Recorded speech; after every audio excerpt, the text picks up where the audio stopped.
अगले दिन बारिश शुरू हो गई है। गांव भर में एक मनोहर दृश्य है। तो जगदीश का घर गिरने की कगार पर है। कच्ची मिट्टी की दीवार का आधा हिस्सा टूट गया है और छत से पानी गिर रहा है। हे भगवान, इस बारिश के दिन में हम लोग कैसे रहेंगे? कच्चा घर और उस पर से पानी गिरकर पूरा घर कीचड़ में बदल गया है। मैं दो बेटियों को लेकर इस घर में कैसे रहूंगी?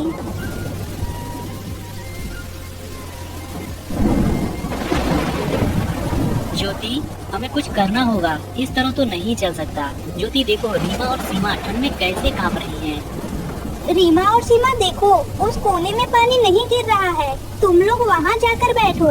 ठीक है माँ। अरे तुम क्या करने का सोच रहे हो? हाथ में तो पैसे भी नहीं है कि नई छत बनवा लें। सही कह रही हो, पर कुछ तो करना ही होगा। खुले आसमान के नीचे तो नहीं रह सकते ना। पापा, ओ पापा, मेरी स्कूल की किताब भी भीग गई है। सीमा बेटा, चिंता मत कर, भगवान पर भरोसा रखो, सब ठीक हो जाएगा। बहन देख, कच्चू के पत्तों के नीचे सांप और नेवले की लड़ाई चल रही है, लेकिन उन पर एक भी पानी की बूंद नहीं गिर रही है। हाँ, ऐसा ही तो देख रही हूँ। चलो कच्चू के पत्ते के नीचे जाकर देखते हैं, क्या हमारे ऊपर भी पानी नहीं गिरता? लेकिन वहाँ सांप है बहन। हमें कच्चू के पत्तों के नीचे जाना चाहिए। ठीक है बहन।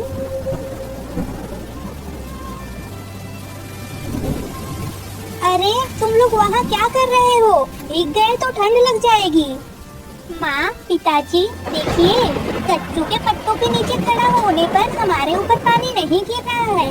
कच्चू के पत्तों के नीचे रहने पर शरीर पर पानी गिरता है और भीग भी जाओगी। पहले क्या कम परेशानी है जो तुम दोनों और भीग कर बढ़ाने गई हो? पहले से ही हमारे खाने के लाले पड़े हैं। ओ जती, क्या हाल है? आज फिर बहुत बारिश हो रही है, इसीलिए तुमसे मिलने आ गया हूँ। तुम सब ठीक तो हो ना? क्या कहूँ चाचा, हमारे घर की छत टूटी हुई है। बारिश में अपनी दोनों लड़कियों को लेकर घर के बाहर भीग रहा हूँ। घर की हालत देखकर बहुत चिंता में हूँ। पिताजी, मैं कह रही हूँ कि हमारे घर को कच्चू के पत्तों से बनाते हैं तो कैसा होगा, जिससे हम इस बारिश में भीगने से बच जाएंगे। सीमा ने सही कहा जगदीश, तुम्हारे पास तो बहुत सारे कच्चू के पौधे हैं, है ना? देखो, क्या कच्चू के पत्ते से कुछ किया जा सकता है क्या? कच्चू का पत्ता? लेकिन कैसे? इसमें क्या तूफान और बारिश रुकेगी? देखो, कच्चू का पत्ता तो बड़े बड़े पानी की बूंदे थाम सकती है। मेरे ख्याल से उन पत्तों से छत बनाई जाए तो शायद कुछ दिनों के लिए काम करेगी। अच्छा, मैं चलता हूँ अब, ठीक है ना? ठीक है चाचा जी, हम भी कच्चू के पत्ते इकट्ठा करके अपना काम शुरू करते हैं। हम भी तुम्हारी मदद करेंगे माँ। नहीं बेटी, इससे तुम्हें ठंड लग जाएगी। कुछ नहीं होगा पापा, सब मिलकर काम करेंगे तो हमारा घर जल्दी से ठीक हो जाएगा। पापा, उस कच्चू के पौधों के नीचे सांप और नेवले लड़ रहे थे, उन्हें वहाँ से भगाइए, नहीं तो कच्चू का पत्ता लेते समय वो हमें काट सकते हैं। ठीक है बेटी, अभी भगाता हूँ।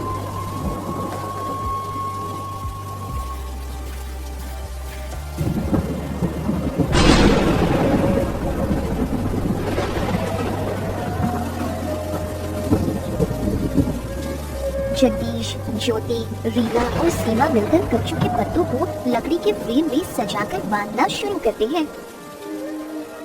सभी इस उम्मीद में थे कि कच्चू के पत्ते उनकी छत से गिर रही बारिश के पानी को रोक सकता है।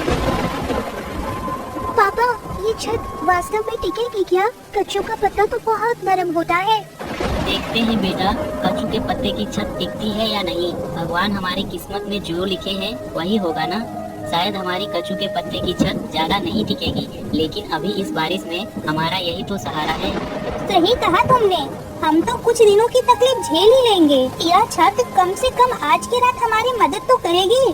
पापा, हम अपने घर के चारों ओर भी कच्चू पत्ते से घेर लेते हैं, नहीं तो सोने पर वो टूटा हुआ हिस्सा से पानी आता रहेगा। बात तो बुरी नहीं कही, लेकिन कच्चू के पत्ते तो खत्म हो गए हैं। आप चिंता नहीं करो माँ, मैं और बहन मिलकर और कच्चू पत्ते मिलाते हैं, तुम छाता दे दो। हमें इतना कच्चू के पत्ते कहाँ मिलेंगे, और इस बारिश में जाना ठीक नहीं होगा बेटी। जंगल में इधर नाली के समय बहुत सारे कच्चू पत्ते देखे थे। आप लोग छत को ठीक करते रहो, हम जल्दी से कच्चू पत्ते लेकर आते हैं। इस बारिश में तुम्हें जंगल में जाने की कोई जरूरत नहीं है। आप चिंता मत करिए पापा, हमें कुछ नहीं होगा, हम जा रहे हैं।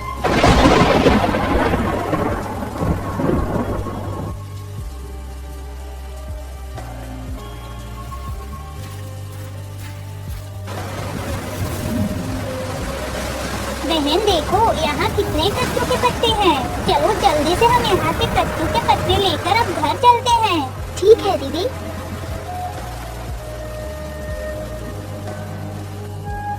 तुम लोग इस बारिश में जंगल के अंदर क्यों आए हो? बहन देखो, कितना सुंदर तोता है, कितनी मीठी बातें कर रहा है। सच कह रही हो दीदी, असल में सुनहरे तोते हम यहाँ कच्चू के पत्ते लेने आए हैं। इस बरसात के बीच हमारे घर को नुकसान हुआ है, इसीलिए हम कच्चू के पत्तों से घर बनाकर वहीं रहेंगे। क्या कह रही हो? क्या इस तूफान और बारिश में तुम्हारा कच्चू के पत्तों का घर टिकेगा? कोशिश करके देखते हैं कि क्या होता है। लेकिन तुम इस तूफान और बारिश में क्यों भीग रही हो? असल में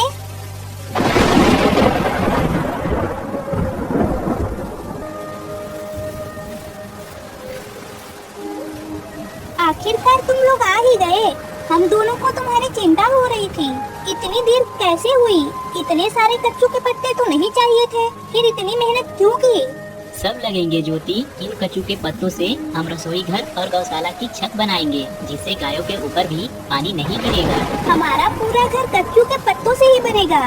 देखने में भी बहुत सुंदर लगेगा ना? वैसे तुमने इस तोते को कहाँ से पाया है? जंगल में पाया माँ। इसका पंख टूट गया है, इसीलिए इसे अपने साथ ले आए हैं। अब से जब तक बरसात कम नहीं होती और इसका पंख ठीक नहीं होता, तब तक ये तोता हमारे साथ ही कच्चू के पत्ते के घर में रहेगी। ठीक है, अब जल्दी से घर में आ जाओ। घर की छत बनकर पानी गिरना बंद हो गया है। बाकी का काम तुम्हारे पापा और मैं कर लूंगी। ठीक है माँ। माँ पापा, घर में कुछ खाने के लिए है? हमारे तोते दोस्त को भूख लगी है। नहीं बेटा, लेकिन पेड़ पर एक अमरूद है। मैं अमरूद तोड़ कर लाता हूँ।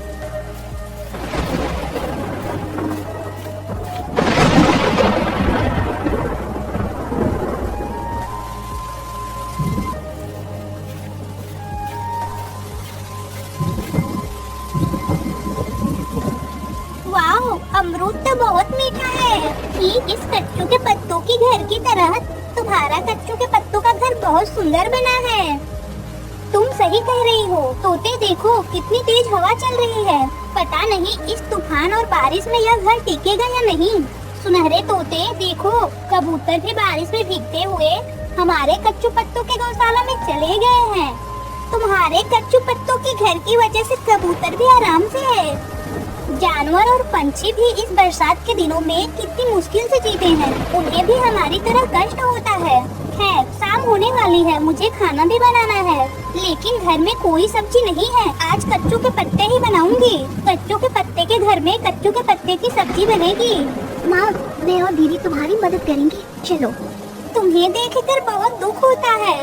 भगवान एक दिन सब कुछ ठीक कर देंगे। तुम्हारे सारे कष्ट दूर हो जाएंगे।